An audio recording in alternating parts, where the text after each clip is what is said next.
Okay, so this is continuing your notes that you should already have started from video number 1. Okay, so now we're going to get into the types of problems that have missing exponents that you have to problem solve and critically think about what are those missing exponents. So get this written down. And you've seen something a little similar to these in the review of all the exponent rules. Okay, so when you see these little boxes, you are needing to tell me what that missing exponent is. Okay, and these are going to be 2 different answers. I guess they could be the same, but we're going to make sure we're looking for 2 different answers. Okay. Now again, this could have more than one exponent rule involved, okay? Guys, when you go to look at these, you should kind of approach these by looking at what exponent properties do you know would somebody have had to have completed in order to get this final answer. So they already have the final answer of 1/9, okay? So I'm going to suggest that we work backwards. Okay, so 1/9 is our final answer. That means the 9 is on the bottom. Okay, so right before that, they got the answer of 9 to some exponent. Well, there's not an exponent on this 9 in our final answer, but we already know what that would be. What would that exponent be? It would be a 1. Okay, but over here, if we're working this backwards, this is on the top of our fraction, isn't it? But then when they moved over here, it's on the bottom.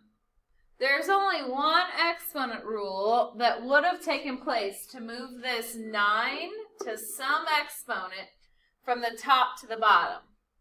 And that would be the negative exponent rule, right? That's the only time we have to flip something from the top to the bottom or the bottom to the top. So since our final answer has 9 to the exponent of +1, that means this missing one would have been a -1. And guys, you can check each part of this. If I have 9 to the -1st power, if that was the problem I gave you, you would make it into a fraction. You would put the 9 to the -1st power on the bottom and make it positive, and you'd put a placeholder on top, which is exactly what our final answer was. So that means that this box right here would have to be a -1. Okay, so we got one of our answers. But then on the first box, I know that they would have done the quotient property. Okay, now normally when we're dealing with the quotient property, we take the smaller exponent to the larger exponent. But since I don't know what these 2 exponents are, I'm going to subtract from the one exponent I know. So I'm going to put my subtraction problem up here. 8 minus what number would get me to a -1, because that's what it eventually equals. So what number? 8 minus what number would equal a -1? Now, the minus is in there because of the quotient property. So 8 minus what number would equal a -1?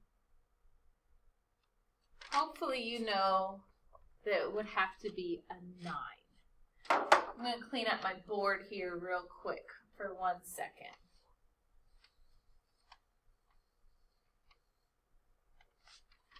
Okay.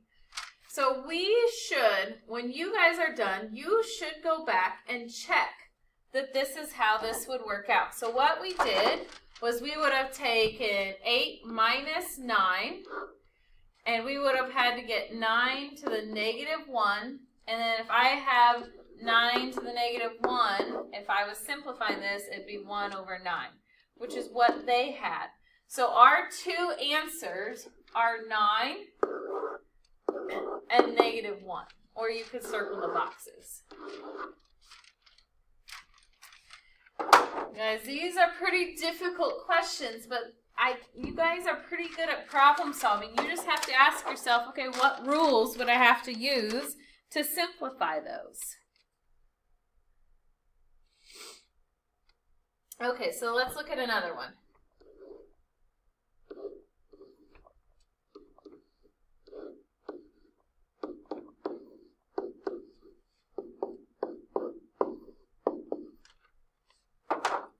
Okay, so 2 unknown exponents again. Okay. Now, the first thing I notice is that this 6 to the positive 12 got to the bottom of that fraction bar again. And over here, in the step before that, it was on top. Well, the only way to get it from the top to the bottom without combining it with anything is the negative rule. So since this is a positive exponent of 12, this would have had to have been the same number, but a negative.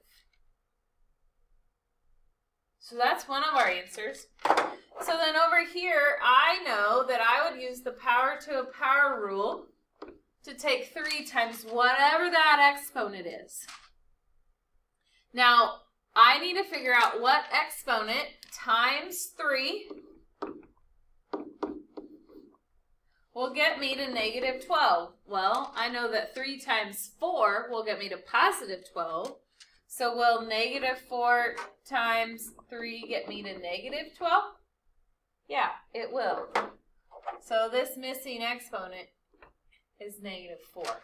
So your two answers are 6 to the -4 and 6 to the -12.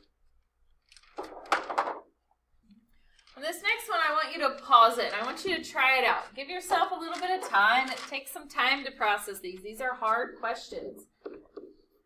But problem solve your way through it before watching me walk through it.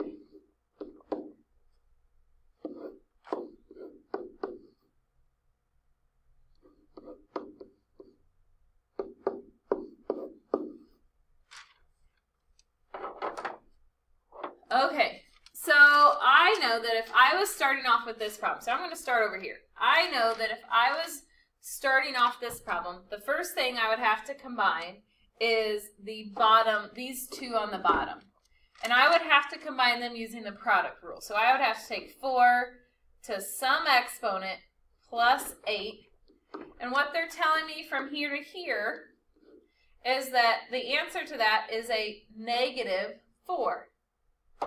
So in order to figure out this first box right here, what plus 8 would get me the answer of -4? So hopefully you can figure out that if I took -12 plus 8, I'll get a -4 for my exponent. So the first unknown is right here with -12. Okay, and then I'm going to kind of skip over here. So in order to go from here, which is the quotient property, to 4/3, they would have had to take this exponent minus this bottom exponent, a -4, to get a +3. Okay, so those double negatives end up being a positive. So what number plus 4 is a +3? So hopefully you can figure out that that would have been a -1. And because it didn't change anything from here to here, once I figure out this one, it just goes in that same box as well. And then guys, when you get your answers, you should check them. So what you're saying is that if I simplify this problem, and simplify it out, act like this is the problem I gave you. So I would take -12 plus 8, and I would get -4. and this just carries over. And then I would take negative 1 minus a negative 4, and I would get 4 to the third, which is what they originally got. So I know that my answers are correct. All right, so if you have any questions, go back and rewatch it, ask me, but I'm going to give you 4 practice problems. And then these need to be signed off by me to get the worksheet.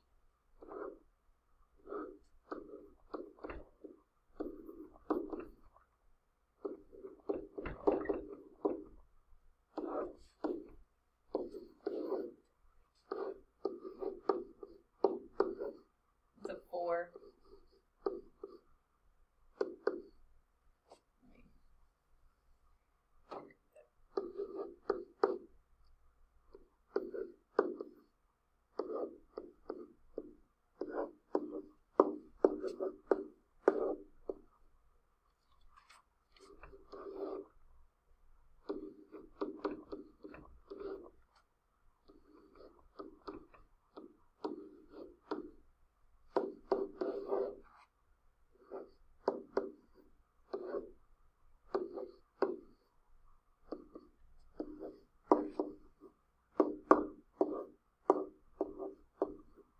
All right, there you go. If you have any questions, let me know.